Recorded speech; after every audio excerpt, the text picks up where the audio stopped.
Bonjour.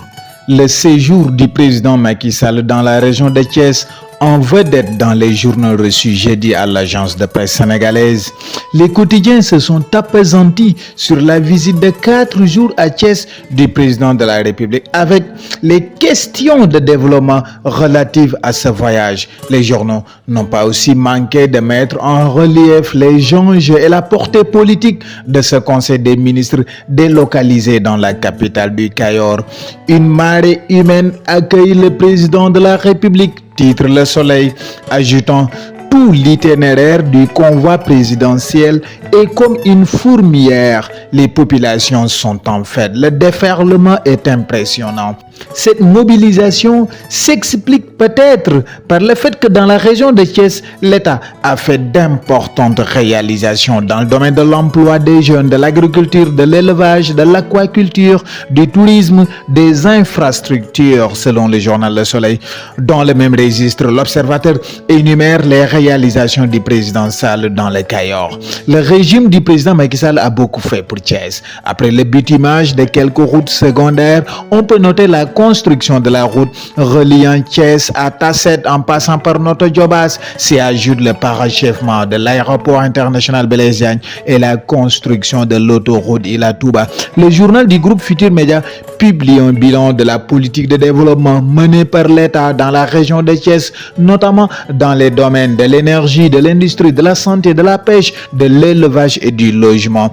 Les réalisations de l'État dans cette région sont essentiellement le fruit du Conseil des ministres tenu à Thiès en 2014, au cours duquel le gouvernement s'était engagé à y investir 447 milliards de francs CFA, rappelle l'Observateur.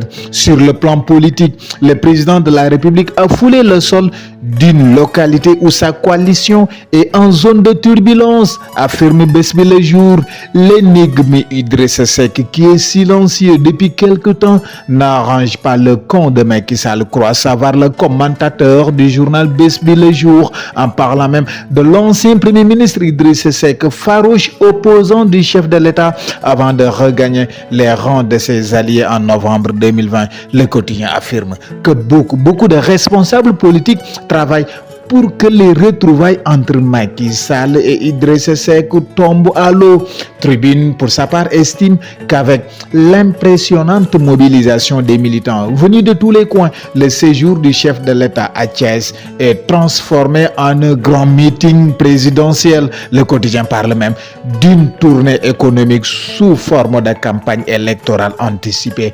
Thiès redonne le sourire à Macky Sall, titre Enquête, ajoutant que le président de la République a dit être rassuré par la manière dont il a été accueilli. Source A, Barça 1, Macky Sall à la reconquête de Thiès. Mais Sud du Quotidien est préoccupé. Sud est préoccupé par le grand défi que le président de la République aura à relever dans cette région, celui de la réhabilitation et de la relance des chemins de fer.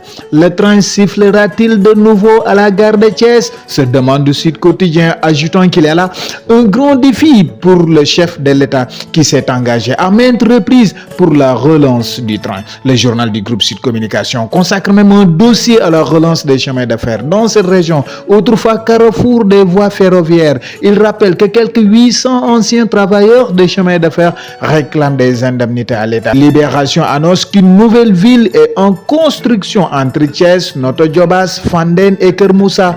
Portée par le ministère de l'Urbanisme, du Logement et de l'Hygiène publique, cette nouvelle ville devrait recevoir dans les 10 prochaines années plus de 800 000 habitants, lit-on dans le journal. Ce qui fait dire au journal Info qu'avec une population estimée à plus de 2 280 000 habitants, soit environ 15% de la population sénégalaise, Thiès est la région la plus peuplée du pays et consacre une importante portion de l'activité économique nationale.